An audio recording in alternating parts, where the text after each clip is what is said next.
வணக்கம், hi, hello, welcome to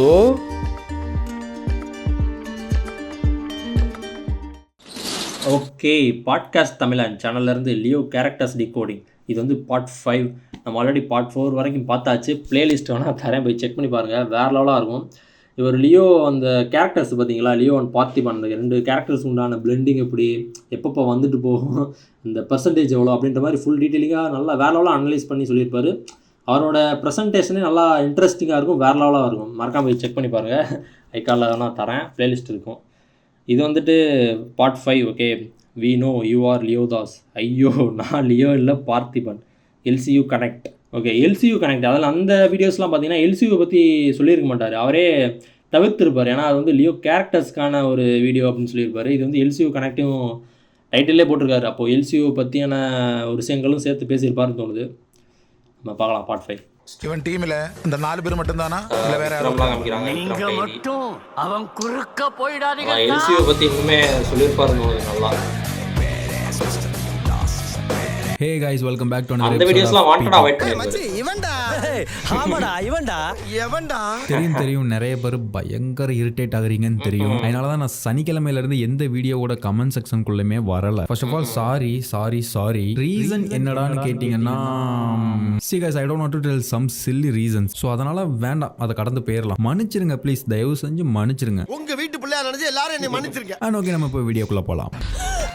நிறைய பேர் கமெண்ட்ஸ்லாம் லியோ வீடியோ சீக்கிரம் போடுங்க, இல்லாட்டி ஒரிஜினல் லியோ பார்ப்பீங்க அப்படிலாம் கமெண்ட் பண்ணி பார்த்துருந்தோம். அதாவது பார்ட் 4ல என்ன பார்த்துருந்தோம், உங்களோட பெர்ஸ்பெக்டிவ் டோட்டலா சேஞ்ச் பண்ணி வேற ஒரு பெர்ஸ்பெக்டிவ்ல செட் பண்ணோம் இல்லையா? அண்ட் அது கூடவே அதே பெர்ஸ்பெக்டிவ்ல ஒரு சீனுமே பார்த்துருந்தோம். அந்த காஃபி ஷாப்புக்கு ஆந்தனி தாஸ் வர்ற அந்த சீன். ஸோ பெர்ஸ்பெக்டிவ் செட் பண்ணி ஒரு சீன் பார்த்துருந்தோம். ஸோ அதுல இருந்து டேரக்டா அதே பெர்ஸ்பெக்டிவ்ல ஸ்டோரி கண்டினியூ பண்ணலாம், டைம் வேஸ்ட் பண்ண வேண்டாம். And welcome to part 5.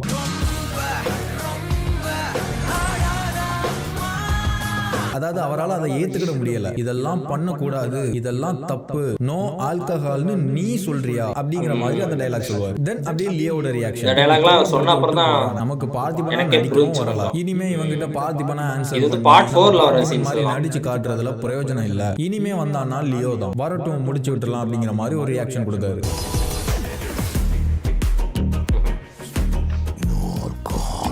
Anthony Das அவங்க கேங் எல்லாம் காஃபி ஷாப்ல இருந்து கிளம்பிடுவாங்க. அண்ட் அன்னைக்கு நைட்டு காஃபி ஷாப்ல ஜோஷி அண்ட் சத்யா அண்ட் பார்த்திபனோட லைஃபை வாழ்ந்துகிட்டு இருக்கிற லியோ 3 பேரும் உட்காந்துருப்பாங்க. அதாவது இப்போ லியோ வந்துட்டு பார்த்திபனா அங்க என்ன பண்ணணுமோ அதை ஃபர்ஸ்ட் பண்ணணுங்க. ஏன்னா இப்படி ஒருத்தன் தேடி வந்தான், யாருன்னே தெரியாது, இந்த மாதிரி வந்துட்டு போனான், ஒரு பெரிய கும்பலோட வந்தான் அப்படிங்கறத ஜோஷி கிட்ட இன்ஃபார்ம் பண்றாரு. ஜோஷி வந்துட்டு அப்புறம் அந்த D/ங்கிற அந்த சிகரெட் போட்டோ வந்துட்டு கடப்பால இருக்கிற என்னோட ஃப்ரெண்டு கிட்ட நான் போட்டோ எடுத்து அனுப்பி கேட்டேன். அதை வச்சு அவங்கள பத்தி ஒன்னு சொல்லுவாரு. என்னோட ஃப்ரெண்ட் ஒருத்தன் கடப்பால இருக்கா, அவனுக்கு இந்த D/சிகரெட் பாக்ஸ் போட்டோ எடுத்து அனுப்பி கொஞ்சம் டீடைல்ஸ் தெரிஞ்சுக்கிட்டேன். அவன் சொல்றத வச்சு பார்த்தா இங்க வந்துட்டு போனவன் பேரு ஆந்தனி தாஸ். ஆந்திரால ஒரு காலத்துல ஒரு பெரிய டொபாக்கோ கம்பெனி ரன் பண்ணிட்டு இருந்திருக்காங்க. ஒரு பெரிய தீ விபத்துக்கு அப்புறம் இது அவர் அப்படி சொல்லிக்கிட்டே இருக்கும்போது பார்த்திபன் அந்த நியூஸ் பேப்பர்ல உள்ள நியூஸை பாப்பாரு. அவங்களுடைய அந்த பாஸ்ட பத்தியும் சொல்லிக்கிட்டு இருப்பாரு. ஆனா அந்த நியூஸ்ல என்ன போட்டிருக்குன்னா, அந்த டொபாக்கோ ஃபேக்டரியில நடந்த ஃபயர்ல 43 பேர் இறந்திருக்காங்க அப்படிங்கிற மாதிரி போட்டிருக்கு. சோ அதை பார்க்கும் போதும் இவர் அவங்களுடைய வரலாறு சொல்லும் போதும் லியோவுக்கு வந்துட்டு எனக்கு எதுக்கும் சம்பந்தம் இல்ல அப்படிங்கிற மாதிரி நடிக்க தெரியல. அவங்க சொல்ல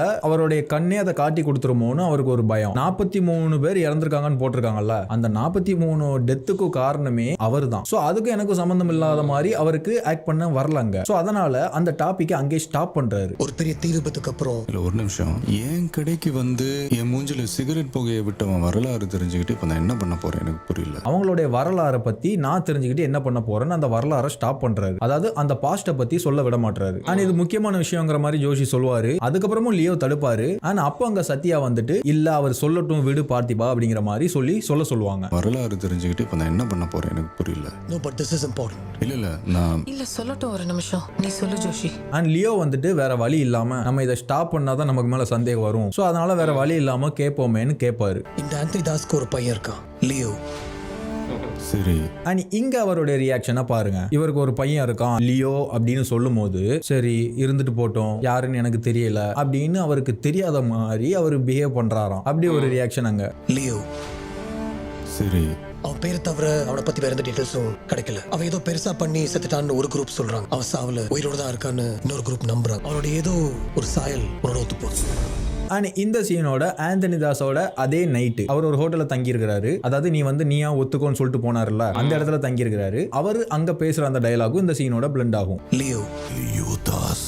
அதுல அவர் என்ன சொல்வார்னா, அவன் லியோ தான், அவன் இந்த ஊரை ஏமாத்தலாம், உலகத்தை ஏமாத்தலாம், ஆனா என்ன ஏமாத்த முடியாது. அவ இந்த ஊரை ஏமாத்தலாம், உலகத்தை ஏமாத்தலாம், ஆனா என்ன ஏமாத்த முடியாது. நான் கண்டுபிடிச்சிட்டேன், அவன் லியோ தான் அப்படிங்கிற மாதிரி அவர் ஒரு டயலாக் சொல்றாரு. அவன் கண்ணை நான் பார்த்தேன், அவன் கண்ணு எனக்கு தெரியும், அவன் தான் அது. தென் ஜோஷி வந்துட்டு பார்த்திபனை அதாவது லியோ விசாரிப்பாரு. நீ வளர்ந்தது ஒரு அனாதை இல்லத்துல தானே, அங்க உன்னோட நினைவு தெரிஞ்சதுக்கு அப்புறம் அதுக்கு முன்னாடி எதுவும் ஞாபகம் இருக்காங்கிற மாதிரி அவருடைய பாஸ்ட்டை பத்தி கேட்பாரு. அதாவது பார்த்திபனோட பாஸ்ட்டை பத்தி கேட்பாரு. பார்த்திபன் நீ வளர்ந்ததெல்லாம் ஆஃப்ரேஜ் தானே, நினைவு தெரிஞ்ச நாள்ல இருந்து அதுக்கு முன்னாடி ஞாபகம் இருக்கா? அப்போ வந்துட்டு சத்யா வந்துட்டு அதை ஸ்டாப் பண்ணுவாங்க. அது ஏன் அப்படின்னா, நீ ஒரு அனாதை இல்லத்துல வளர்ந்தவன் தானே அப்படிங்கிற அந்த விஷயத்தை ஞாபகப்படுத்துறது வந்துட்டு அவங்களுக்கு வந்துட்டு ஹர்ட் ஆகும். ஸோ அதனால அந்த டாபிக் அங்க ஸ்டாப் பண்ணிட்டு எங்களை நீங்க அக்யூஸ்ட் மாதிரி விசாரிக்கிறீங்க, அங்க இருந்து கிளம்புவாங்க. என்னது இது? This is bullshit. பாதிக்கப்பட்டது நாங்க. விக்டிம் கிட்ட அக்யூஸ்ட் மாதிரி நடந்துக்கிறீங்க, அது உங்களுக்கு புரியுதா? கிளம்பலாம் பார்த்தினா. அண்ட் அப்போ அங்க பார்த்திபன் சத்யாவை ஸ்டாப் பண்ணிட்டு இல்ல இதுக்கு நான் ஆன்சர் பண்றேன் அப்படிங்கிற மாதிரி ஆன்சர் பண்ணுவாரு. அது ஏன் அப்படின்னா, நீங்க சொல்லக்கூடாதுன்னு சொல்லியும் நான் சொன்னேன் அப்படின்னா நான் உண்மையை தான் சொல்றேன் அப்படிங்கிற மாதிரி ஆகும்ல. சோ அந்த ஒரு மென்டாலிட்டியில அவர் அதை பண்றாரு. கிளம்பலாம் பார்த்தினா. இருமா சத்யா ஒரு நிமிஷம். ஜோஷி நீங்க அக்கறையில தான் கேக்குறீங்கன்னு எனக்கு தெரியுது. அண்ட் தென் அதுக்கப்புறமா அவர் அவருடைய பாஸ்ட்டை சொல்லுவாரு. ஆனா எனக்கு விவரம் தெரிஞ்ச வயசுல இருந்து 20 வயசு வரைக்கும் சத்தியமங்கலம் ஆர்ஃபனேஜ்ல தான் வளர்ந்தேன். அங்க ஒரு முறை இவளை பார்த்தேன், பழகினேன். 2 நாள்ல கட்டிக்கிறியான்னு கேட்டேன். அவளை கட்டிக்கிட்டதுல இருந்து அவளோட வேலைக்காக வந்தது இந்த ஊர். அன்னில இருந்து இன்ன வரைக்கும் இதுதான் என் ஊர், அவ்வளவுதான் என் வரலாறு. அதாவது இந்த பாஸ்ட்ல என்ன பாஸ்ட் இருக்கு ஆக்சுவலா? இப்போ லியோ வந்துட்டு சொல்றாரு, எனக்கு விவரம் தெரிஞ்சதுல இருந்து 20 வயசு வரைக்கும் இந்த மாதிரி இந்த அனாதலத்துல நான் வளர்ந்தேன். அதுக்கப்புறமா இவளை பார்த்தேன், இங்க வந்துட்டேன், இதான் என் ஊரு. அதாவது பார்த்திபனுடைய பாஸ்ட வந்துட்டு சொல்லல, லியோவுக்கு தெரிஞ்ச பாஸ்ட தான் அவர் சொல்றாரு. இங்க இருந்தேன், இவளை நான் பார்த்தேன், இவளை பார்த்தேன், இங்க வந்தங்கிற வரைக்கும் அது லியோ தான். ஆனா அதுக்கு முன்னாடி சொன்ன அந்த பாஸ்ட் வந்துட்டு பார்த்திபனுடைய பாஸ்ட், அது வந்துட்டு அவருக்கு தெரியல அப்படிங்கறதுனால அதை சிம்பிளா முடிச்சிட்டாரு. சோ இவ்வளவுதான் என்னுடைய வரலாறு அப்படிங்கிற மாதிரி சிம்பிளா சொல்லி முடிப்பாரு லியோ. அண்ட் அதை கேட்டுட்டு ஜோஷி ஒன்னு சொல்லுவாரு, அவங்களும் சவுத்ல தான் வந்திருக்காங்க பார்த்திபன், இவ்வளவு மைல் தாண்டி பை ரோட் நம்ம ஊருக்கு ஒன்னு தெரிய வந்திருக்காங்கன்னா இது தப்பா தெரியுது. சோ இவ்வளவு பெரிய ஆளுங்க இவ்வளவு தூரம் ஒருத்தனை தேடி வந்திருக்காங்கன்னா சும்மா வந்திருக்க மாட்டாங்க, ஏதோ ஒன்னு தப்பா இருக்கு அப்படிங்கிற மாதிரி அவர் சொல்லுவார். அதாவது பார்த்திபனோட ஆன்சர் வந்துட்டு ஜோஷிக்கு வந்துட்டு சாட்டிஸ்ஃபைடா இல்ல அப்படிங்கிற மாதிரி ஒரு ஆன்சர் அவர் பண்றாரு. அண்ட் இந்த பக்கம் ஆந்தனி தாஸ் சொல்லுவாரு, அவனால எது நின்னு போச்சோ அவனை வச்சு தான் ஆரம்பிக்கணும், அவனை வர வைக்கிறது எப்படின்னு எனக்கு தெரியும். அதாவது அவனால ஒன்னு நின்னு போச்சு, அதுக்காக தான் நான் வந்திருக்கேன் அப்படிங்கிற மாதிரி சொல்றாரு. நான் முன்னாடி சொல்லியிருந்தேன்ல, இந்த டி ஸ்லாஷ்ங்கிற இந்த பிராண்டை கண்டுபிடிச்சது லியோ தான். சோ அந்த டயலாகையும் இந்த டயலாகையும் ஞாபகம் வச்சுக்கோங்க. லியோவை தேடி இவங்க வர்றதுக்கான காரணம் அது வந்துட்டு பிளாஷ்பேக்கை சொல்லும் போது சொல்றேன். அண்ட் இந்த பக்கம் காஃபி ஷாப்ல பார்த்திபனோட ஆன்சர் சாட்டிஸ்ஃபை இல்லாத மாதிரி ஜோஷி ரியாக்ட் பண்ணார்ல, அதை நம்ப வைக்கிறதுக்காக லியோ திரும்ப ஆன்சர் பண்றாரு. உலகம் ரொம்ப சின்னது ஜோஷி, ஏதோ இந்த கை கடக்கமான இந்த ஸ்னோ குளோப் மாதிரி. ஒத்தில ஒரு வீடு, சுத்தி மரம், பனிமழை, குளிர் காத்து. எதுக்கு எனக்கு இதெல்லாம் நடக்குது? உனக்கு நான் சொல்றது புரியுதா? அதாவது நான் ஒரு அப்பாவி தான், தயவு செய்து நம்புங்க அப்படிங்கிற மாதிரி அங்க வந்துட்டு பிஹேவ் பண்றாரு. அண்ட் ஜோஷி வந்துட்டு பரவாயில்ல விடு, திரும்ப அவங்க வந்தாங்கன்னா போலீஸ்ல இன்ஃபார்ம் பண்ணு அப்படிங்கிற மாதிரி முடிச்சிருவாரு. சாரி சொல்றேன், I understand. அவங்க மறுபடியும் பிரச்சனை பண்ண வந்தாங்கன்னா we'll inform the police. இந்த பக்கம் ஆந்தனி தாஸ் அவங்க வீட்டு ஆளுங்க மேல ஒரு கண்ணு இருக்கட்டும் அப்படின்னு சொல்லி முடிப்பாரு. அவ வீட்டு ஆளுங்க மேல எப்பவும் ஒரு கண்ணு இருக்கட்டும். இதுக்கும் வந்துட்டு ஒரு வேற ஒரு காரணம் இருக்கு. இப்போ நீங்க ஒரு காரணம் நினைக்கிறீங்கல்ல, அந்த காரணம் கிடையாது. இதுக்கும் வந்துட்டு வேற ஒரு காரணம் இருக்கு, நான் பின்னாடி சொல்றேன். சோ தென் அப்படியே அந்த 2 சீன் அங்க முடியுது. அண்ட் அப்படியே மிட் நைட்ல தூங்காம கொள்ளாம விண்டோக்கு வெளியில பார்த்திபன் அதாவது லியோ பாத்துக்கிட்டு இருக்காரு. லைக் முன்னாடி நம்ம பார்ட் 2ல பார்த்த மாதிரி பயந்துகிட்டே இருப்பார்ல, லைக் அந்த மாதிரி. அப்ப அங்க சத்யா அங்க வருவாங்க. அப்போ வந்துட்டு அவர் ஒரு டயலாக் ஒன்னு சொல்லுவாரு. அதாவது இந்த டயலாக் என்னன்னா, முன்னாடி அவர் பயந்துகிட்டு இருந்தாருல, அப்போ வந்துட்டு எந்த ஒரு விஷயத்தை ரியாக்ஷனா கன்வே பண்ணாங்களோ அந்த விஷயம் தான். யாரோ நம்ம வீட்டையே பார்த்துட்டு இருக்கிற மாதிரி இருக்கு சத்யா. தெரியல சத்யா, இந்த மயான அமைதி ஒரு மாதிரி ரொம்ப டிஸ்டர்ப்டா இருக்கு. எனக்கு இந்த அமைதி பயமா இருக்கு, யாரோ நம்ம வீட்டையே பார்த்துக்கிட்டு இருக்க மாதிரி இருக்கு அப்படிங்கிற ஒரு விஷயம் தான் அங்க பாட்டோட லிரிக்காவோ ரியாக்ஷனாவோ கன்வே பண்ணாத இங்க டயலாகா கன்வே பண்றாங்க, வேற ஒண்ணுமே இல்ல. ஆனா அதே மாதிரி அங்க லியோவும் இங்க வந்துட்டு உண்மையாவே பயப்படல. அவர் வந்துட்டு முன்னாடி பார்த்திபனா இருக்கும்போது பயந்தாருல, அதை இங்க கண்டினியூ பண்ணணுங்கிறதுக்காகவே கண்டினியூ பண்றாரு. நான் இப்பெல்லாம் பயப்படுறேங்கிறத வேணும்னே வெளிப்படுத்துறாரு. பட் பார்த்திபன் வந்துட்டு அப்படி வெளிப்படுத்தல. ஆனா இங்க லியோ நான் பார்த்திபன் தான் அப்படிங்கறத வாயால வெளிப்படுத்துறாரு. ஏன்னா ஜோஷி வந்துட்டு கொஞ்சமா நம்ம மேல டவுட் பட்டாரு, அத ஒரு அளவுக்கு நம்ம சமாளிச்சோம். பட் இங்க சத்யாவும் அதே டவுட் பட்டக்கூடாது, தூக்கம் இல்லாம நான் பயந்துகிட்டு இருக்கேன், நான் பார்த்திபன் தான் அப்படிங்கறத வந்துட்டு அங்க ப்ரூவ் பண்ண ட்ரை பண்றாரு. அவருடைய அதாவது லியோவுடைய அந்த பெர்ஃபார்மன்ஸை பார்த்து சத்யா ஒரு ரீப்ளை பண்ணுவாங்க. இத பாரு, நீ ஒண்ணே ஒண்ணு புரிஞ்சு புரிஞ்சுக்கோ. நீ எப்போ இப்படி உடைஞ்சு நிக்கணும்னா நான் உன்னை சந்தேகப்படும் போது மட்டும்தான். இது வரைக்கும் நான் ஏதாவது கொஸ்டின் பண்ணிருக்கேனா? எதுவும் யோசிக்காம நிம்மதியா வந்து தூங்குவா. அதாவது அவர் எதுக்காக தூங்காம கொள்ளாம அங்க நடிச்சுக்கிட்டு இருக்காரோ அதுக்கு தேவையான ஆன்சரை அவங்க பண்ணிட்டாங்க. எதுவும் யோசிக்காம நிம்மதியா வந்து தூங்குவா. வரவியா மாட்டியா? சரி அப்படியே நின்னுட்டே தூங்கிடலாமா? ஸோ தானே அப்படியே மறுநாள் ஆகுது. லியோ வந்துட்டு எப்போ போல கேஷுவலா காஃபி ஷாப்ல இருந்துகிட்டு இருப்பாரு. அப்போ அவரை ஒருத்தர் பார்த்துக்கிட்டு இருப்பாரு. அதை வந்துட்டு இவர் பார்த்துருவாரு. இவர் வந்துட்டு யாருன்னு தெரியல. நம்ம வந்துட்டு செகண்ட் பார்ட்ல பார்த்திருந்தோம். ஒரு 4 பேரை பார்த்திருந்தோமா? அதுல ஒருத்தர் யாருங்கிறத தேர்ட் பார்ட்லயே நான் சொல்லிட்டேன். தாசன் கோ கும்பலுக்கு சம்பந்தப்பட்டவர். இன்னொருத்தரை வந்துட்டு அதாவது பார்த்திபன் அப்படிங்கிற தனி நபருக்கு சம்பந்தப்பட்டவர். ஆனா இப்போ 3வது ஆளு அந்த மும்பையில இருக்கிறவர். இவர் யாருன்னு இப்போ நான் சொல்ல மாட்டேன். இதையும் பிளாஷ்பேக் சொல்லும் போது சொல்றேன். சோ இப்படி ஒருத்தர் எதிரில் நின்று லியோவை பார்த்துக்கிட்டு இருக்காரு. இவருக்கு வந்துட்டு இவர் லியோ அப்படிங்கிறது வந்துட்டு தெரியும். பட் ஆனா இவரோட இந்த ஃபேஸ்ல பாருங்க, அந்த நியூஸ் பேப்பர்ல லியோ உயிரோட இருக்காருங்கிறது தெரிய வரும்போது ஒரு மாதிரி பயந்த ரியாக்ஷன் வந்துட்டு கொடுத்தாரு இல்லையா? ஆனா இப்போ லியோவை வந்துட்டு ஃபுல்லா பார்க்கும்போது அவர் மூஞ்சில பாத்தீங்கன்னா ஒரு மாதிரி ஒரு பயங்கரமான சந்தோஷம் இருக்கு. ஒரு மாதிரியா ரசிச்சு பார்க்குற மாதிரி பார்க்குறாரு. அதாவது இவருக்கு லியோவுடைய மோசமான ஒரு பகுதியையும் தெரிஞ்ச ஒரு ஆளு, அதனால பயந்தாரு. அண்ட் அது மட்டும் இல்லாம இவர் வந்துட்டு லியோவுடைய ஒரு ஃப்ரெண்ட், லியோ கூட இருந்த ஒரு ஆள்ல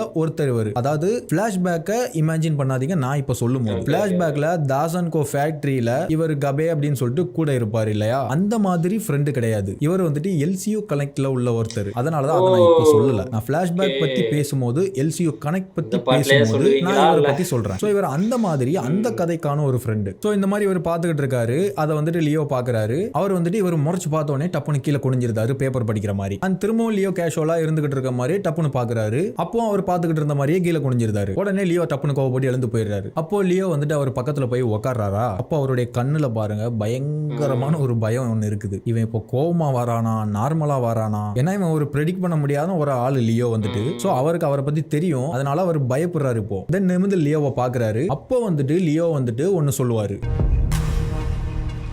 உனக்கு என்ன வேணும்? அதாவது வந்துட்டு இப்போ இங்க இந்த இடத்துல நியாயமா பார்த்தா நீ யாருன்னு தான் கேட்டிருக்கணும். அதுதான் ஒரு பார்த்திபனா ஒண்ணும் தெரியாத மாதிரி நடிக்கிறதுக்கு கரெக்டா இருந்திருக்கும். ஆனா அவர் அறகுறையா நடிக்கிறதுனால உனக்கு இப்ப என்ன வேணும் கேக்குறாரு. இப்ப எதுக்கு என்னை தேடி இங்க நீ வந்திருக்க அப்படிங்கிற மாதிரி கேக்குறாரு. சோ அதை கேட்ட இவனை நமக்கு தெரியுது, ஞாபகம் இருக்கு, நார்மலா தான் பேசுறான், கோவமா இல்ல அப்படிங்கறதுனால சிரிச்சிட்டு ஒரு ஆன்சர் பண்றாரு. உன்னை பார்த்துட்டல, அது போதுண்டா. இதை கேட்ட உடனே இம்மீடியட்டா கோவப்படுவாரு. அதாவது இவனும் நம்ம லியோ தாங்கிறத ஈஸியா கண்டுபிடிச்சிட்டானே. அதாவது அப்ப ஈஸியா கண்டுபிடிச்சிட்டான். சேம் அதே மாதிரி க்ளோஸ் ஃப்ரெண்டா இருந்தவன் கூடவே இருந்தவனும் ஈஸியா கண்டுபிடிச்சிட்டான். சோ அவர் கண்டுபிடிச்சிட்டு என்னடா இவனும் கண்டுபிடிச்சிட்டான் அப்படிங்கிற மாதிரி ஒரு கோவப்படுவாரு. அவரு கோவப்பட்ட உடனே இவர் மூஞ்சிய பாருங்களேன், கண்ணெல்லாம் வெளியில வந்துரும் போல இருக்கு. அந்த அளவுக்கு பயப்படுறாரு. அதாவது அந்த இடத்துல இமீடியட்டா கோவப்படுறாரு. எனக்கு பார்த்திபனா நடிக்க வரல, உங்களை நம்ப வைக்க முடியாது, அதனால கோவத்தை காட்டி நான் லியோ தான், ஆனா பேசாம இங்க இருந்து போயிரு அப்படிங்கிற மாதிரி கோவப்பட்டு பத்தி விட்டுறாரு. எனக்கு இருக்கிற கோவத்துக்கு ஒரு அப்பன்னு வச்சுக்க. இந்த சீன்லாம் பாருங்களேன் எவ்வளவு நுணுக்கமா அனலைஸ் பண்ணி சொல்றாருன்னு. லியோவுடைய கோவத்தை பார்த்தா அவரு ஒரு மாதிரி பேச்செல்லாம் திக்கி திணறி பயந்துகிட்டே அங்க இருந்து கிளம்பிட்டாரு. இப்போ உனக்கு என்ன வேணும் அந்த டயலாக்லாம் பாருங்க. லியோ அப்புறம் சத்யா வந்துட்டு கால் பண்ணுவாங்க. அவங்க கிட்ட பேசிக்கிட்டே லியோ வந்துட்டு இவரையே பாப்பாரு. ஃபுல்லா வெளியில போறானா இல்ல வேற யார்கிட்டயா நின்று எதுவும் பேசுறானா எதையும் சொல்றானா.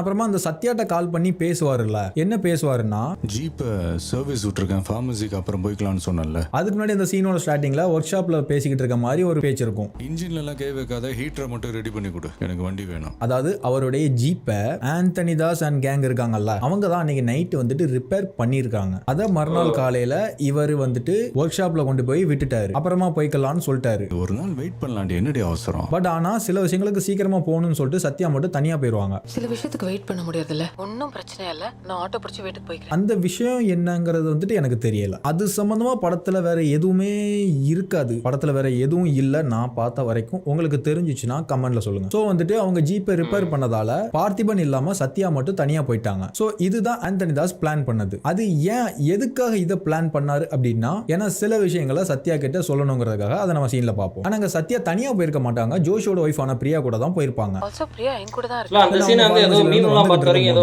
ரிலேஷன்ஷிப் அந்த இதுக்காக பண்ண அதாவது அப்படின்ற மாதிரி சீன் மாதிரி அந்த மச்சான் மிஸ்கின் மச்சான் அவர்தான் அன்னைக்கு மிஸ் ஆயிட்டாருல. சோ திரும்ப ரிவெஞ்ச் பண்றதுக்காக இங்க வந்திருக்காரு. அவர் வந்துட்டு சத்யா வந்த உடனே குத்தலான்னு போவாரு. ஒருத்தவர் வந்துட்டு அவரை ஸ்டாப் பண்ணிடுவாரு. அவர் யாருன்னா ஆந்தனி தாஸ்.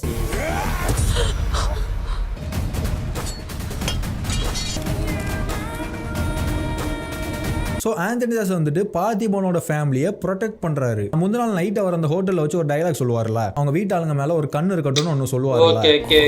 அப்படியே ஞாபகம் வச்சுங்க அப்படி பாருல. நீங்க நினைக்கிறது ஒண்ணு இல்ல, அது எதுக்காகனா அவங்கள ப்ரொடெக்ட் பண்றதுக்காக தான். லியோ மேல கண்ணு இருக்கட்டும்னு அவர் சொல்ல மாட்டாரு, ஏன்னா அவனுக்கு ப்ரொடெக்ஷன் தேவையில்லை. பட் அவங்க வீட்டாளுங்க மேல கண்ணு இருக்கட்டும்.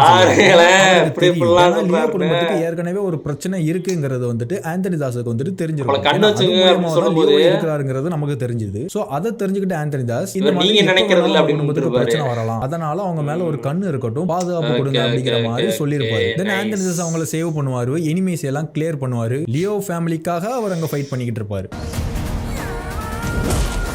வீட்டோட தூக்கணும் அப்படின்னு சொல்லியிருக்க மாட்டாரு, கண்ணு வச்சுங்க அப்படின்னு சொல்லி.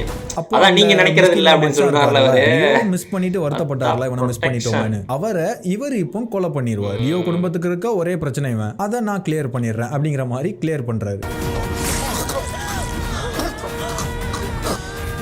தென் ஆந்தனி தாஸ் வந்துட்டு சில டயலாக்ஸ் வந்துட்டு சத்யா கிட்ட பேசுவாரு. பயப்படுற அளவுக்கு ஒன்றும் இல்லை, எல்லாம் ஒரே ரத்தம் தான். இவ யார் தெரியுமா?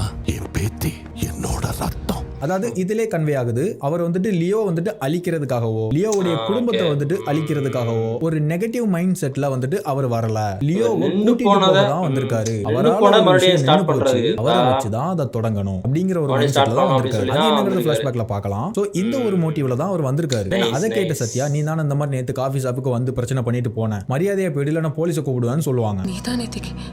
மரியாதையா இங்க இருந்து போயிரு, போலீஸை கூப்பிட வேண்டியிருக்கும். அதுக்கு வந்துட்டு ஆந்தனி தாஸ் ஒரு ரியாக்ஷன்,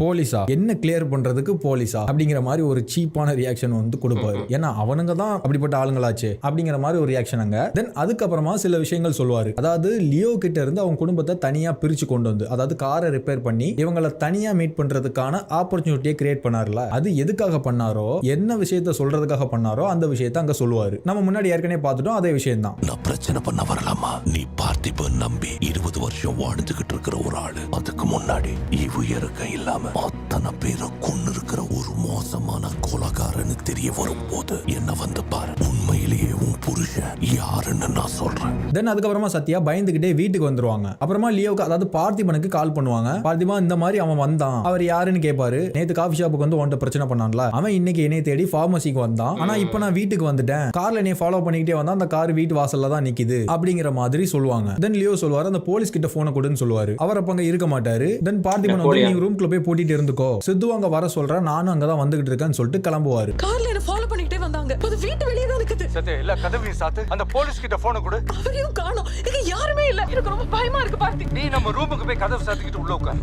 சித்து வந்துட்டு இருக்கான், நானும் அங்க தான் வந்துட்டு இருக்கேன். இந்த ஒரு விஷயத்துல நம்ம பார்க்கும்போது நமக்கு கன்வே ஆகிறது என்னது, ஐயோ இவங்க வீட்டுக்கு வந்துட்டாங்க, இவங்களால நம்ம ஃபேமிலிக்கு ஏதாவது ஆயிரும், நம்ம பொண்டாட்டியும் புள்ளையும் ப்ரொடெக்ட் பண்ணணும், அதுக்காக தான் லியோ வந்துட்டு அவசரமா வராரு அப்படிங்கறதானே. பட் ஆனா அப்படிதான் கிடையாது. அதுக்கு முந்தின சீன்ல தானே ஆந்தனி தாஸ் அவங்களோட ஃபேமிலி ப்ரொடெக்ட் பண்ணாரு. பட் இதெல்லாம் யோசிக்கவே இல்லங்க. ஒரு சீன் வரணும். இந்த சீனுக்கான உண்மையான ரீசன் என்னன்னு சொல்லட்டுமா, ஆந்தனி தாஸோட கார் வெளியில வந்தது என்னமோ உண்மைதான், ஆனா அதுவும் ஒரு ப்ரொடெக்ஷன் மோட்டிவ்ல தான் வந்திருக்கு. வீடு வரைக்கும் பாதுகாப்பா விட வந்திருக்காங்க. இந்த ஒரு விஷயம் வந்துட்டு லியோவுக்குமே தெரியும். அதனாலதான் ஃபார்மசில தனியா இருக்க, நான் ஆட்டோல வந்துருவேன்னு சொல்லியும் சரி வாத்து வீட்டுக்கு வா அப்படிங்கிற மாதிரி கேஷுவலா சொல்லுவாரு. ஒன்னும் பிரச்சனை இல்ல, நான் ஆட்டோ பிடிச்சு வீட்டுக்கு போய்க்கிறேன், நீ பாரு. வீட்டுக்கு போயிட்டு ஃபோன் பண்ணு. சோ இவங்க வந்துட்டு நம்ம ஃபேமிலியை ப்ரொடெக்ட் பண்ணுவாங்கன்னு அவருக்கு தெரியும். ஏன்னா அவங்களுக்கு வேண்டியது நான் அவங்க கூட போறது மட்டும்தான். என் ஃபேமிலி மேல கை வைச்சாலோ என் மேல கை வச்சாலோ என்ன நடக்கும்னு அவங்களுக்கு தெரியும். சோ அவங்க வந்துட்டு கை வைக்க மாட்டாங்க. என்ன லியோன்னு நிரூபிச்சு அவங்க கூட்டிட்டு போகணும், அது மட்டும் தான் அவங்களோட மோட்டிவ். என்னோட ஃபேமிலியோ என்னையோ கொல்றது அவங்களோட மோட்டிவ் கிடையாதுன்னு அவருக்கு தெரியும்.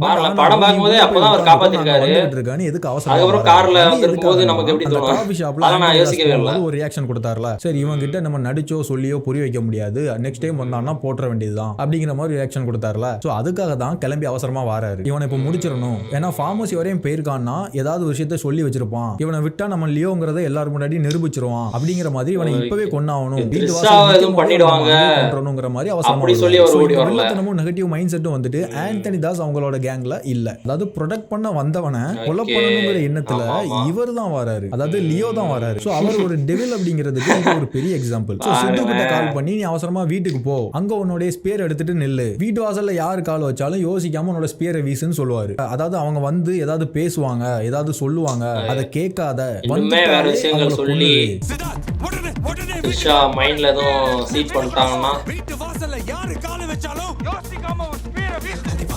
அப்படிங்கிற மாதிரி அவர் சொல்றாரு. அவர் சொல்றதுல அது தெரியுது இல்ல, இவனுங்களை பேச விட்டா நம்ம லியோங்கிற உண்மையை வெளியில சொல்லிடுவானுங்க, அதுக்கு நம்ம இடம் கொடுக்க கூடாது அப்படிங்கறதுனால அவர் அந்த இடத்துல பதட்டப்படுத்துறாரு. யாரு உள்ள வந்தாலும் கொன்று, ஏன்னா அவரை பத்தின உண்மை வெளியில வந்துடக்கூடாதுங்கிறதுல அவர் தெளிவா இருக்காரு. அதனால என்ன வேணாலும் வந்துடக்கூடாதுங்கிற ஒரே மோட்டிவ். தன்னோட அப்பனா இருந்தாலும் நான் கொன்றுவேன். சேம் தன்னோட பையனை அந்த ஹைனா பிடிக்கிற சீக்வன்ஸ்ல கூட அவருக்கு ஒரு ஆப்பர்ச்சுனிட்டி கொடுக்க மாட்டாரு. நீ பாதுகாப்பா உள்ளே இருந்துக்கப்பான்னு அவரை பொத்தி வச்சுக்கிடுவாரு. அப்பா நானும் கூட வரேன், I'll be helpful. நீ வண்டியை விட்டு கீழே இறங்காம இருப்பா, அதுவே நீ எனக்கு பண்ற பெரிய ஹெல்ப். இங்க வந்துட்டு அவரை கொலை பண்ண தூண்டுறாரு அப்படின்னா தன்னை பத்தி தெரிய வந்துடக்கூடாது, அதுக்காக என்ன வேணாலும் பண்ணலாங்கிற ஒரு மைண்ட் செட் அது கிளியரா தெரியுது இந்த சீன்ல. அப்ப நானே சொல்றேன், சுட்டா நீயும் மர்டரர் ஆயிடுற. இட் இஸ் அகைன்ஸ்ட் லா. வீட்டு வாசல்ல யாரு காலை வச்சாலும் யோசிக்காம ஒரு ஸ்பீரை தன்னோட ஸ்பீர் எடுத்துட்டு நடு வீட்டுல போய் நின்றுவாரு. மெயின் கேட்டுக்கு ஆப்போசிட்ல போய் நின்றுவாரு. யாரு உள்ள வந்தாலும் கொன்றலாம் அப்படின்னு சொல்லிட்டு. பட் ஆனா ஆந்தனி தாஸ் எதுக்கு உள்ள வர போறாரு? அவர் என்ன சொல்லணுமோ அதை சொல்லிட்டாரு. வீடு வாசல் வரையும் வந்து பாதுகாப்பா விடணும்னு வந்தாரு, விட்டாச்சு, போயாச்சு. சோ அதனால வீட்டுக்கு யாரும் வர போறது இல்ல. சோ லியோ சொன்னதுனால இவர் இங்க வெயிட் பண்ணிக்கிட்டு இருக்காரு, யாராவது வருவாங்கன்னு. தென் அப்புறம் லியோவே அங்க வந்துட்டாரு. மெயின் கேட்டை ஓபன் பண்றாரு. சோ அவருக்கு தெரியும் நாம இப்படி இவனை நிக்க சொல்லியிருக்கோம், யாரு கதவை திறந்தாலும் உன்னோட ஸ்பியரை வீசுன்னு சொல்லியிருக்கோம். சோ இப்போ நம்ம திறக்க கூடாதுன்ட்டு அப்படியே வீட்டை சுத்தி வேற ஒரு கேட் வழியா வரலாம்னு சுத்துறாரு. என்ன இருந்தாலும் உள்ள இருக்கிறது லியோவுடைய பையன் தானே, அவரும் அதே ரத்தம் தானே. சோ அவருக்கும் சில சென்ஸ் எல்லாம் இருக்கத்தானே செய்யும். இவர் இங்க வீட்டு கேட்டை ஓபன் பண்ணிட்டு சுத்தி வேற வழியா வர போறாருங்கிற அந்த ஒரு சவுண்ட் வந்துட்டு அவர் கேட்கிறாரு. சோ அவ்வளோ ஷார்ப்பா தன்னோட டார்கெட்டை வந்துட்டு நோட்டீஸ் பண்றாரு. லியோவுடைய பையனாச்ச அப்படிங்கறது வந்துட்டு இங்க கிளியரா தெரியுது.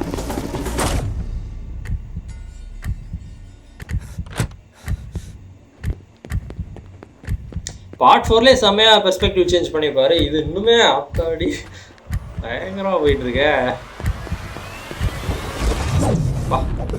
சோ அவரை வந்துட்டு இந்த கேட் ஓபன் பண்ணி வரும்போது அவர் பட்டுன்னு வீசிடுறாரு. லியோ ஜஸ்ட் மிஸ் ஆயிடுறாரு. அவருடைய காலர்ல போய் அந்த ஸ்பேர் ஏறிக்கிச்சு. வேற ஒரு கேட்ல இருந்து அந்த போலீஸ்காரர் நெப்போலியன் வருவாரு. அவரையும் பதட்டமா அதே ஸ்பாட்ல வராரு. அப்படின்னா லியோ வந்துட்டு அவசரமா குதிரையில வரும்போது அவர் வெளியில அந்த டீ கடையில் நின்று பாக்குறத காட்டியிருப்பாங்க. சோ இப்படி அவசரமா போறதுனால அவரும் அவசரமா வந்துருப்பாரு அந்த இடத்துல. தென் பார்த்திபன் அதை ரிமூவ் பண்ணிட்டு அப்படியே கீழே உட்காந்துருவாரு. 3 பேரும் அங்க ஆச்சரியமா நின்னுகிட்டு இருப்பாங்க.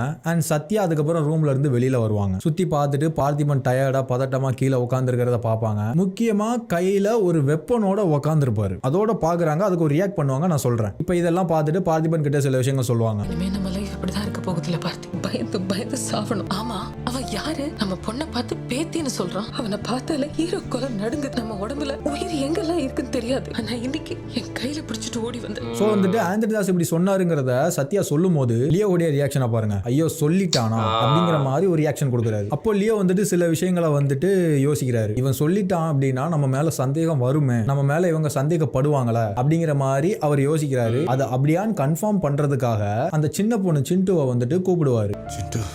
சேம் அவர் நினைச்ச மாதிரியே அவங்க சந்தேகப்பட்டதால சிண்டுவை வந்துட்டு அனுப்ப மாட்டாங்க.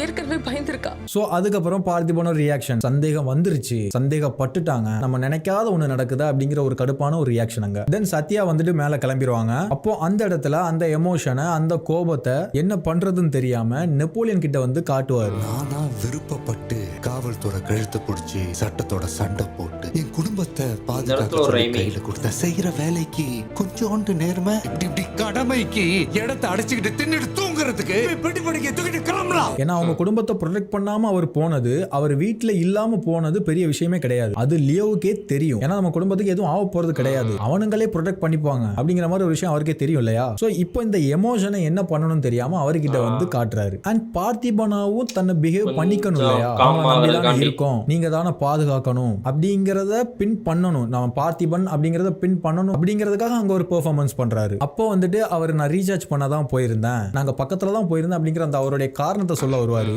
அவர் காரணத்தை நிப்பாட்டுவாரு. நான் அங்க பெர்ஃபார்மன்ஸ் பண்ணிக்கிட்டு இருக்கேன், நான் என்ன நிரூபிக்கிறதுக்காக பண்றேன், உங்க மேல தப்பு இருக்கா இல்லையா நான் கேட்கல. சோ நீங்க வந்துட்டு உங்களை நிரூபிக்க தேவையில்லை, என்னோட பெர்ஃபார்மன்ஸ்க்கு மட்டும் ஸ்பேஸ் கொடுத்தா போதுங்கிற மாதிரி ஸ்டாப் பண்ணிட்டு பெர்ஃபார்ம் பண்ணிட்டு கிளம்புவாரு. அப்படி சொல்லாதீங்க தம்பி. என்னையா என்ன அவசரப்படாத, இந்த காரணம் சொல்றேன்ட்டு பதிலுக்கு பதில் பேசி என்ன கெட்ட வார்த்தை பேச வச்சிடாதீங்க. ரீசார்ஜ் பண்ணதா பேசாதீங்க. நீங்க தப்பா புரிஞ்சிட்டீங்க. போங்க. தென் அதுக்கப்புறமா சித்தார்த் வந்துட்டு சாரி கேட்பாரு. நீங்க தெரியாம தான் நான் வீசினேன் அப்படிங்கிற மாதிரி சொல்லுவாரு. தெரியாம. அதுக்கு வந்துட்டு லியோவோட ஆன்சர் இது. ஓகேடா குட் த்ரோடா நான் தெரிஞ்சுதானே வீசுனேன்.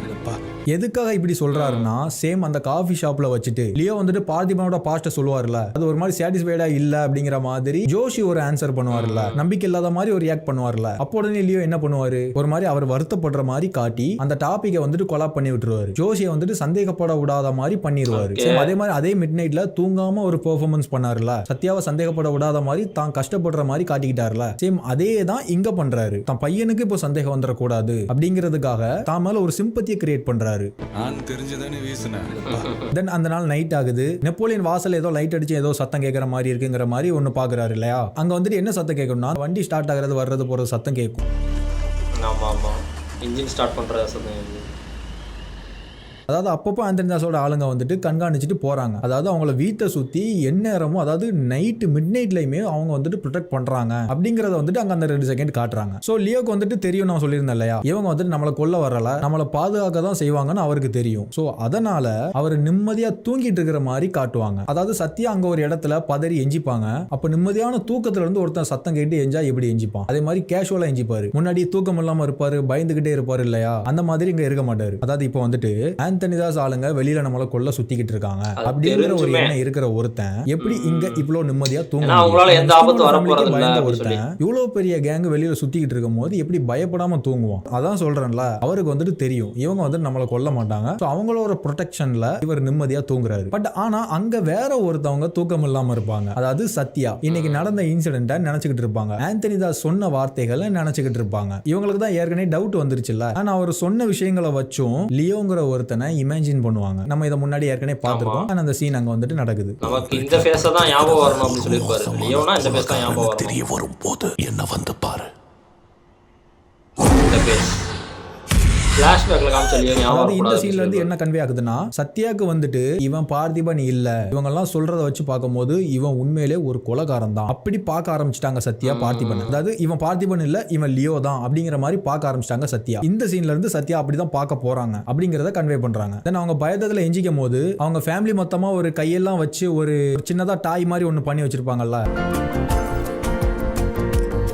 ஸோ அந்த கையெல்லாம் கோர்த்து இருக்கிற மாதிரி ஒரு சிலை ஒன்று. ஸோ அந்த டாய் வந்துட்டு அப்போ கீழே இருந்து உடஞ்சிரும். அதாவது அவங்களோட ரிலேஷன்ஷிப் வந்துட்டு உடஞ்சிருச்சு, அவங்களுக்குள்ள சந்தேகம் வந்துருச்சு அப்படிங்கறது வந்துட்டு அங்க கன்வே ஆகுது. தென் பார்த்திபன் வந்துட்டு சாரி லியோ வந்துட்டு கனவான்னு கேட்பாரு. கனவா? அதுக்கு சத்யாவோட ஆன்சர் இது கனவா தான் இருக்கணும். அதாவது நான் ஒரு சந்தேகப்பட்டேன், ஒரு இமேஜின் பண்ணேன், தயவு செஞ்சு அப்படி மட்டும் இருந்துடவே கூடாது அப்படிங்கிற மாதிரி ஒரு ஆன்சர். அண்ட் தென் அப்புறமா மறுநாள் ஆகும், சத்யா தான் பார்த்திபனை சந்தேகப்பட ஆரம்பிச்சிட்டாங்கல்ல. உடனே சில விஷயங்கள் எல்லாம் வெரிஃபை பண்ண ஸ்டார்ட் பண்ணுவாங்க. பார்த்திபன் உள்ள குளிச்சுக்கிட்டு இருப்பாரு, பாத்ரூமை வெளியில லாக் பண்ணிட்டு அவருடைய சர்டிபிகேட் எல்லாம் போட்டோஸ் எடுத்து அனுப்பி இது ஒரிஜினலா ஃபேக்கா அப்படிங்கறத வெரிஃபை பண்றதுக்காக அனுப்புவாங்க. சர்டிபிகேட்ஸ் போட்டோ எல்லாம் உனக்கு அனுப்பிட்டேன், அது ஃபோர்ஸ்டா என்னன்னு மட்டும் எனக்கு தெரியணும். ஓகே ஓகே பா. சேம் அதே நேரத்தில் வேற ஒரு சீன் பிளண்ட் ஆகும். அதாவது ஜோஷிக்கு வந்துட்டு அந்த காஃபி ஷாப்ல வச்சுட்டு லியோ சொன்ன அந்த பார்த்திபனோட பாஸ்ட் வந்துட்டு சாட்டிஸ்ஃபைடா இல்ல அப்படிதானே அந்த சீன் அங்க முடிஞ்சது. சோ அவருக்கும் சந்தேகம் வந்துருச்சு, இவன் பார்த்திபன் கிடையாது, இவன் லியோவா இருக்க வாய்ப்பு இருக்கு அப்படிங்கிற மாதிரி. சோ அவரும் அது சம்பந்தமா நிறைய விஷயங்களை ரிசர்ச் பண்ணிட்டு இருக்காரு அப்போத்துல இருந்து அப்படிங்கிற மாதிரி காட்டுறாங்க. அது தென் ஜோஷியோட ஃப்ரெண்ட் ஒருத்தர், அதாவது அந்த டீஸ்லா சிகரெட் போட்டோ எடுத்து ஒருத்தருக்கு அனுப்புனாரு, கடப்பால உள்ள ஒருத்தருக்கு அனுப்புனாரு. அவர் மூலமா சில விஷயங்கள் கிடைச்சுன்னு சொன்னார்ல, ஆனா அவர் சில விஷயங்களை சொல்றாரு. பட் இதை பத்தி எல்லாம் தெரிஞ்ச ஒரு ஆள் ஷிம்லா பிரசன்ட்ல உயிரோட இருக்கிறதா சொல்றாங்க. அவன் பேர் இருதயராஜ் டிசோசான்னு ரெக்கார்ட்ல இருக்கு. If the Intel is right, நிச்சயம் மரியாதாஸ்க்கு ரொம்ப க்ளோஸா இருக்கும். ஸோ நீ அவனை பார்க்கணும்னா இன்னும் 2 நாளுக்குள்ள பார்த்தா மட்டும்தான் உண்டு.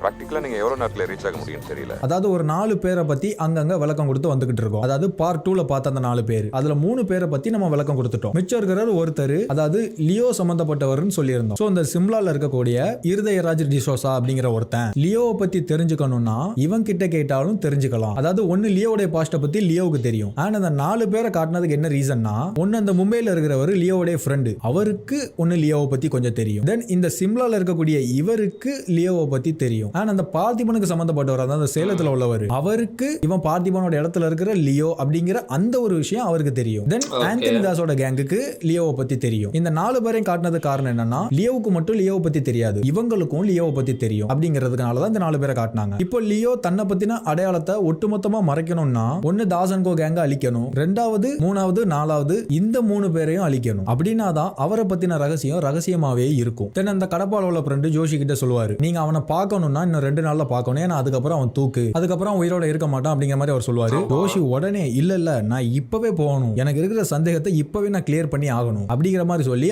அப்பவே கிளம்பிடுவாரு. நான் வந்துட்டு இருக்கேன். You make all the arrangements please. நான் இன்னைக்கு நைட்க்குள்ள வந்துடுறேன். Okay sure Joshi. Thank you.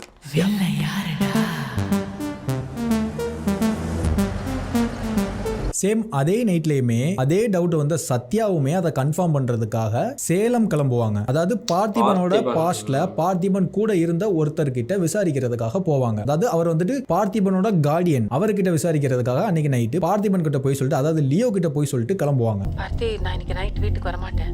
என்னாச்சு? இல்ல, கொஞ்சம் நாளாவே ரொம்ப லீவ் எடுத்துட்டேன்ல, ஸோ ஒர்க் நிறைய பெண்டிங்ல இருக்கு. அதான் இங்கேயே இருந்து முடிச்சுட்டு நாளைக்கு வரலான்னு இருக்கேன். பட் அங்க லியோவுக்கு ஏற்கனவே தெரியும் இவன் நம்ம சந்தேகப்பட்டு தான் போறா, அது சம்பந்தமா தான் இப்போ வெரிஃபை பண்ணிக்கிட்டு இருக்காங்க அப்படிங்கறது அவருக்கு தெரியும். ஆனா அது அவர் தெரியாத மாதிரி பார்த்திபன் மாதிரி கண்டுக்கிடாத மாதிரி இருந்துக்கிடுவாரு. சரி, இப்போ நீ எங்க இருக்க? ஹெட் ஆஃபீஸ்ல. ஹெட் ஆஃபீஸ்லயா? ஆனா அங்க சத்யா சித்தார்த்த பத்தி சில விஷயங்கள் சொல்லுவாங்க. சித்தார்த்த இந்த மாதிரி நான் பயங்கரமா திட்டிட்டேன், அவன் வெளியில போயிருப்பான், அவனை வீட்டுக்கு கூட்டு வாங்குற மாதிரி சொல்லுவாங்க. காலையில திட்டினதுல இருந்து சித்து போன் எடுக்க மாட்டேங்கிறான். வீட்டுக்கு வந்துட்டானா? எங்க இருக்கான்? பாவம், ரொம்ப திட்டிட்டேன். கொஞ்சம் பாரு பார்த்தி. அதாவது எதுக்காக சித்தார்த்த அவங்க திட்டினாங்கன்னா, அவர் வந்துட்டு அந்த ஸ்பேரை தூக்கி வீசும் போதும் வீசி முடிச்சதுக்கு அப்புறமுமே ஒரு பதட்டத்திலே இருப்பாரு. அதாவது லியோ வந்துட்டு அவரை ஒரு பதட்டம் ஆக்கிட்டாரு, ஆபத்து இருக்குன்னு பதட்டமாக்குறாங்க, சொன்னதை கண்ணை மூடி செய்வாங்க. அப்படிங்கறதுனால ஓடி வந்துகிட்டே ஒரு பதட்டத்துல அவனையும் சேர்த்து பதட்டப்படுத்தி விட்டுட்டு இவர் நினைக்கிறத பதட்டப்படுத்தி விட்டு அவனை செய்ய வச்சுட்டாருங்க. யாரா இருந்தாலும் கொல்லலாங்கிற எண்ணத்தை கொண்டு வந்துட்டாருங்க. சோ அத சித்தார்த்த அங்க பண்ணதுனால சத்யா வந்துட்டு திட்டி இருப்பாங்க. அந்த இடத்துல சத்யாவுமே அதை யோசிச்சிருப்பாங்க, அவன் நம்மளை கொல்ல வந்திருந்தான்னா பார்மசில வச்சே கொண்டிருக்கணும், அந்த இடத்துல நம்மளை ப்ரொடெக்ட் பண்ணா, வீடு வரை வந்திருக்கான்னா ப்ரொடெக்ட் பண்ண தான் வந்திருப்பான். நான் பிரச்சனை பண்ண வரலாமா? சோ அவனை எதுக்காக உங்க அப்பன் பார்த்திபன் கொலை பண்ண சொன்னான், என்ன ஏதுன்னு கேட்காம உள்ள வந்தாலே கொல்லுன்னு எதுக்காக சொன்னான்? சோ சில விஷயங்களை அவன் சொல்லிடக்கூடாதுங்கிறத பார்த்திபன் நினைக்கிறானா அப்படிங்கிற மாதிரி சத்யா யோசிச்சிருப்பாங்க. சேம் அதை சித்தார்த்துக்கிட்டே சொல்லியிருப்பாங்க. சோ சத்யா வீட்டுல இல்லாததுனால சித்தார்த்தும் வீட்டுல இல்லாம தன்னை ஒரு கொலைகாரனா மாத்த பார்த்தானே தன்னோட அப்பன் அப்படிங்கிற கோவத்துல வெளியில போயிருப்பாரு. தென் அவரை பிக் பண்றதுக்காக லியோ போவாரு. அங்க அவர் கோவத்துல உட்காந்துக்கிட்டு இருக்க மாதிரி காட்டுறாங்க. சித்தார்த் வண்டியில ஏறு. கூப்பிட்டுட்டே இருக்க வண்டி. ஆனா அவர் கூப்பிடும் போது உதறிட்டு போவாரு. அப்போ சித்தார்த்தோடைய ஃப்ரெண்டு வந்துட்டு, அங்கிள் வரலன்னா விடுங்களேன், don't force him. Then Leo கோவமா அவர் பக்கம் திரும்புவாரு. உடனே சித்தார்த் அங்க ஒன்னு சொல்லுவாரு, என்ன அவனிக்குள்ள போறீங்களா? சோ இதுல தெளிவா தெரியுது இவன் ஒரு கொலைகாரன் தான், இவன் நம்மளை கொலை பண்ண தூண்டவும் சொல்றான், அப்போ உண்மையிலே ஒரு கொலைகாரன் தான் அப்படிங்கிற சந்தேகம் சித்தார்த்துக்கும் வந்துருச்சுங்கிறது இதுல கன்வே ஆகுது.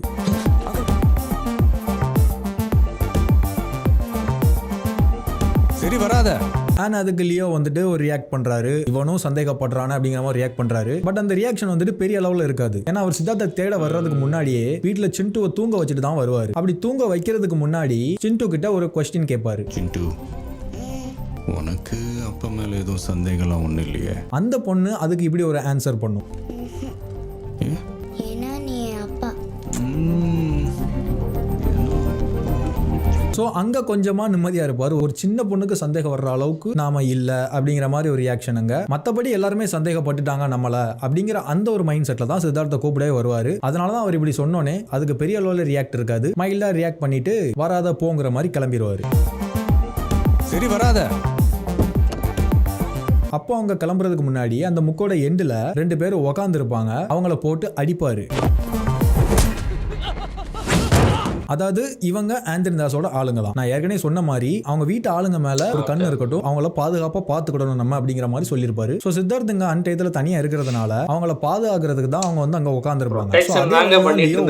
அதை பார்த்துட்டு கண்டுக்கிடாம தான் வருவாரு. அவருக்கு தெரியும், நான் ஏற்கனவே சொன்னல அவங்க பாதுகாக்கிறதுக்கு தான் வந்து உட்காந்துருக்காங்கன்னு அவருக்கு தெரியும். அதனாலதான் நார்மலா வந்து கூப்பிட வந்திருப்பாரு. இப்ப எதுக்காக அடிக்கிறாருன்னா, இவன் நம்மள சந்தேகப்பட்டுட்டான, இப்ப நம்ம பேச்சையும் கேட்க மாட்டாங்க அப்படிங்கிற ஒரு அந்த கோவத்தை அப்படி இவங்க மேல வந்து காட்டுவாரு. அவங்க சத்யா வந்து சந்தேகப்பட்டோன்னா அந்த கோவத்தை யார்கிட்ட போய் காட்டுறது அப்படின்னு சொல்லி நெப்போலியனை திட்டுவார்ல, அது மாதிரி. ஏன்னா அவங்க அடிக்க மாட்டாங்க, அவரை திருப்பி அடிக்கணும்னு நினைக்க கூட மாட்டாங்க. அவங்க மேல அந்த கோவத்தை காட்டிட்டு அந்த கோபமான அந்த கண்ணை அப்படி சித்தார்த்த பக்கம் திருப்புவாரு. இனி எவனாவது என் ஃபேமிலி பின்னாடி வர்றத பார்த்தேன். நீ என்னை நம்புறியோ நம்பலையோ, என்னை நம்புற மாதிரி நீ நடிச்சாத ஆகணும், மரியாதையா வண்டியில ஏறு அப்படிங்கிற மாதிரி ஒரு பார்வை பார்ப்பாரு. அப்புறம் கூட இருக்கிறவங்க எல்லாம் தயவு செய்து கிளம்பிருங்கிற மாதிரி சொல்லுவாங்க. அப்புறம் கூட்டிட்டு வீட்டுக்கு வந்துருவாரு. ஆனா அதுக்கப்புறமா சத்யா அங்க சேலத்துக்கு போய் பார்த்திபனுக்கான ஆதாரங்களை எல்லாம் வச்சு பார்த்திபனை பத்தி தெரிஞ்சுக்கிடுவாங்க. இந்த பக்கம் ஜோஷி வந்துட்டு சிம்லாக்கு போய் லியோவை பத்தி தெரிஞ்சுக்கிடுவாங்க. சோ லியோவை பத்தின உண்மையான கதையும் எல்சியூ கனெக்ட்ல இருக்கக்கூடிய அந்த கதையும் அண்ட் தென் சத்யா தெரிஞ்சுக்கிட்ட பார்த்திபனோட கதையும் அது இன்னொரு பார்ட் போனா கரெக்டான ஃப்ளோவா இருக்கும்னு நினைக்கிறேன். கழுவி ஊத்துறீங்கன்னு தெரியுது, பட் இன்ட்ரெஸ்டிங்கா என்கேஜிங்கா எடுத்துட்டு போகணும்ல. சோ அதனால முன்னாடி நிறைய விஷயங்களை சொல்றேன் அப்படின்னு சொல்லிட்டு சொல்லாததுக்கான ரீசனே நான் சொல்றேன், அடுத்த பார்ட்லயே சொல்றேன். அதாவது பிளாஷ்பேக், எல்சியூ கனெக்ட், பார்த்திபன் யாரு, லியோ எதுக்காக அந்த கேங்ல இருந்து வெளியில வரணும், எதுக்காக இவங்க திரும்ப அந்த கேங்குக்குள்ள கூப்பிடணும், அதுக்கான உண்மையான ஸ்ட்ராங்கான ரீசன் என்ன, இந்த கேள்விக்கான எல்லா பதிலையுமே நான் நெக்ஸ்ட் பார்ட்ல கண்டிப்பா சொல்றேன். ஆரம்பிக்கலாங்களா? எல்சியூ கனெக்ட் டைட்டில் வச்சிருந்தார்ல. அதனால இந்த இடத்துல இப்போ நான் வீடியோவை முடிக்கிறேன்.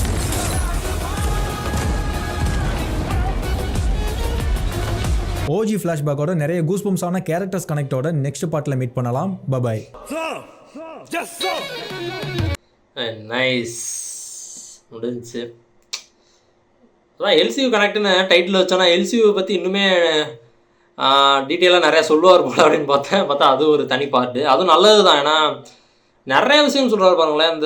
அந்த ஆண்டனி தாஸ் அந்த கேங்கே இங்கே வந்தது ப்ரொடெக்ஷனுக்காக தான். அது ஓகே, அது நமக்கும் தெரியுது. நான் பார்க்கும்போது என்ன ஆச்சுன்னா, ஓகே ப்ரொடெக்ஷனுக்காக சொல்கிறாங்க, அதுக்கப்புறம் ஃபாலோ பண்ணிட்டு கொள்ள வராங்க அப்படி தான் நான் நினச்சிட்டு இருந்தேன். பார்த்தா கடைசி வரைக்குமே ப்ரொடெக்ஷனுக்காக தான் இருந்திருக்காங்க. இப்போ கூட அந்த சித்துவை அவருக்கு எதுவும் ஆகிடக்கூடாது அப்படின்னு சொல்லியுமே அந்த 2 பேர் இருந்திருக்காங்க. இவர் தான் இவங்க மூலமாக எதுவும் உண்மை லீக் ஆகிட்டே இருக்குமோ, ஆல்ரெடி அவங்க சொல்லிட்டாங்க, அதிலே கொஞ்சம் ஒரு டவுட் வந்துருச்சு. இப்போ இன்னுமே எதாவது சொல்லிடுறாங்க சொல்லி போட்டு தரலான்ட்டு குதிரையிலேருந்து விரட்டிட்டு வந்திருக்காரு. அந்த இது நடிக்குன்னு சொல்லி நெப்போலியனை திட்டுறது, இப்போ இந்த கோவத்தை எங்கேயும் வெளிக்காட்டுறதுன்னு சொல்லி இவங்களை இந்த 2 பேர்த்த சித்து பக்கத்தில் வந்துருந்தாங்களோ அந்த 2 பேர்த்த இப்படி அடிக்கிறது, இதெல்லாம் இவர் சொல்லதாங்க நமக்கு இப்படி இருக்குமோ அப்படி இருக்குமோ இப்படி தாண்டா அப்படின்ற மாதிரி நமக்கு தோணுது. என்ன இவர் சொல்கிறது தான், அவர் லோகேஷ் கனகராஜ் என்ன சொல்கிறது, இப்போ இவர் சொல்கிற மாதிரி தான் அவரே எழுதியிருந்திருக்காரு, ரைட்டிங்லேயே அப்படி தான் யோசிச்சு எழுதியிருக்காரு அப்படின்ற மாதிரி எனக்கு இது இப்போது என்னோடய பெர்ஸ்பெக்டிவ் அப்படி மாறிடுச்சு எனக்கு. ஏன்னா part 4 Leo whole perspective was சேஞ்சுன்ற மாதிரி டைட்டில் வச்சுருப்பாரு. அப்படி தான் இருந்துச்சு. ஓகே, பெர்ஸ்பெக்டிவ் மாற்றிட்டார். இப்போ இன்னுமே மாற்றிக்கிட்டே வராரு. நிறைய விஷயங்கள் நான் நினச்சி படம் பார்த்துருப்பேன்ல, படம் பார்க்கும்போது எனக்கு ஒவ்வொரு யோசனையாக வந்திருக்கும்ல, அதெல்லாம் இல்லைன்னு உடச்சிக்கிட்டே வராரு. என்ன சொல்கிறது, என்னவா நிறைய ஆடியன்ஸ் இருந்திருப்பாங்களே லியோ படத்துக்கு, நிறைய பேர் பார்த்துருப்பாங்க படத்தை. அவங்க எல்லாரோட தாட்ஸையுமே உடைக்கிறார் இவர், புரியுதா? இவர் ஸ்டார்டிங்லேருந்து அந்த வேலையை தான் பார்த்துட்டு இருக்காரு. இவர் ஒரு வீடியோஸ் 5 வீடியோ வந்துருச்சு, 5 வீடியோலுமே ஒவ்வொரு தாட்ஸையுமே உடச்சிட்டு வராரு. நீங்கள் பார்த்தது கிடையாது அப்படின்னு. அதான் நல்லா இருக்குது. என்ன நமக்கு சூப்பர் வாவ் அப்படின்ற மாதிரி சொல்ல வைக்கிது. அவர் உடைக்கிறது தான் நல்லா இருக்குது. நம்மளோட தாட்ஸை இன்னுமே உடைங்க ப்ரோ. பார்ட் 6 இன்னும் நிறையா விஷயத்தை உடச்சி போடுங்க, பார்க்கலாம். Okay, nice video. நம்ம ஆல்ரெடி 4 வீடியோ பார்த்தாச்சு. பிளேலிஸ்ட்டோட ஐ கார்டு ஆல்ரெடி தந்திருப்பேன், இப்போயும் வரும், என் ஸ்க்ரீனில் கூட வரும். மறக்காமல் செக் பண்ணி பாருங்கள், வேறு லெவலாக இருக்கும். Okay, nice. இதே மாதிரி பார்ட் 6க்கு வெயிட் பண்ணுறேன். வேறு லெவல். இதே மாதிரி அடுத்த வீடியோ பார்க்குறேன். Bye guys.